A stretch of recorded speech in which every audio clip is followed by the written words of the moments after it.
Ну, в общем, поздравляю. На Пхукете наконец-то появился достойный общественный транспорт, а вернее автобус, который связывает все известные туристические районы. И сегодня именно об этом. Автобус называется Phuket Smart Bus. Начинается его маршрут от аэропорта и заканчивается на конечной остановке на пляже Равай. По пути проезжая почти по всем известным пляжам. Вообще карту можно посмотреть у них на сайте. Да, у автобуса есть свой сайт. Это же Smart Bus. На сайте можно посмотреть маршрут, расписание движений и где в данный момент находится автобус. Потому что каждый автобус оборудован GPS-датчиком, что, кстати, очень удобно. Но, как всегда, не обходится и без трудностей. Но обо всем по порядку. Для начала давайте представим, что вы прилетели на Пхукет и не хотите брать такси, а все-таки решили воспользоваться автобусом. Сразу хочу сказать, что автобусная остановка находится не возле международного терминала, куда обычно туристы прибывают. Она находится с левой стороны возле доместик терминала, то есть возле местного терминала. Пройти тут буквально, метров 50. Вот это международный терминал, куда вы приезжаете. А вот это уже остановка.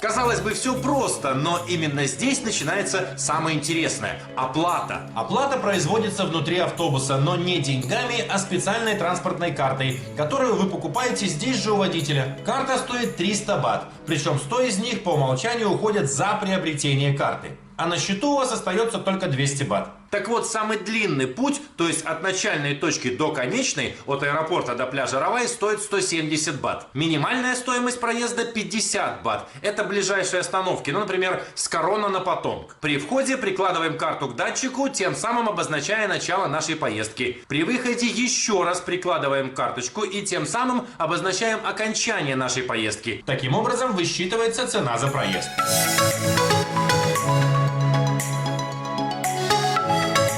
Автобус довольно комфортабельный. Здесь вам и бесплатный Wi-Fi, и USB-зарядка для телефонов возле каждого сиденья, и кондиционер, да и вообще все довольно круто. Здесь же можно взять вот такую вот бумажку, ксерокопию. И здесь написано все: цены между остановками, таймтейбл, расписание, то есть движение как в одну сторону от Пхукета до Раваев, так и в обратную сторону. Инструкция, как оплачивать все это дело. Ну и, собственно, наверное, маршрут, я так подозреваю. Да. Здесь же что есть? Вон GPS, пожалуйста, Wi-Fi, камеры, USB и так далее. Веб-сайты, понятное дело. А еще бесплатно здесь лежит у нас карта. Прям такая серьезная карта Пхукета со многими достопримечательностями, с описанием пляжей, отелей, ресторанов, реклама, естественно. Куча рекламы, куда ж без нее-то. Пхукет Таун, пожалуйста. Южная часть Чалонг, я смотрю, вон и Равай тоже. Корон Бич. А здесь что? Это Патонг. Все понятно. Я скажу, очень даже здорово.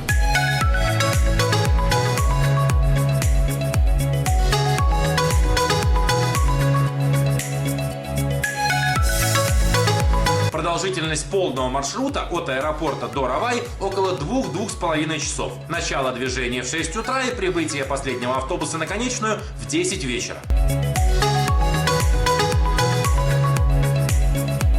Собственно, вот и все. Наше приключение подошло к концу. Мы на конечной остановке. Это пляж Равай. Для тех, кто отсюда стартует, это начальная остановка, соответственно. Те, кто едет в аэропорт. Что интересно, не сразу видно с дороги, где стоят автобусы, поэтому вот там впереди пирс равайский уже и рынок рыбный. А остановка находится между 7-Eleven и Tesco Лотусом, вот прям посередине. Совсем недалеко от пирса. И, соответственно, совсем недалеко от того самого рыбного рынка. И, казалось бы, на этом можно остановиться. Автобус Smart Bus действительно прекрасная альтернатива дорогим такси, но есть проблемы с той самой оплатой. Когда вы едете первый раз, тут все просто. Купили карточку, проехали, у вас на карточке остались деньги. Но, например, во время отдыха вы решили еще раз воспользоваться этим автобусом и проехать, скажем, с Корона на Патонг. Официально стоимость такой поездки будет 50 бат. Например, у вас на карточке с предыдущих поездок осталось 30 бат. На данный момент, чтобы по этой карточке ехать еще раз, на счету должно быть не менее 170 бат. То есть стоимость полного маршрута от конечной до конечной. Давайте представим, что вы впервые узнали об этом автобусе, уже находясь на отдыхе, и решили впервые воспользоваться автобусом, чтобы переехать с пляжа на пляж. Опять же, например, с Корона на Патонг или с Камалы на Сурин и так далее. Хоть стоимость проезда этого небольшого участка 50 бат, вы все равно должны будете купить карточку за 300. 100 бат уходит за карточку и 50 стоимость проезда. Итого первая поездка 150 бат. Плюс у вас на руках остается карточка с оставшимися на ней 150 батами. А вот последующие разы уже вполне приличная экономия. И, кстати, этой карточкой можно пользоваться аж 7 лет. Так что у вас получается дополнительный стимул возвращаться на Пхукет.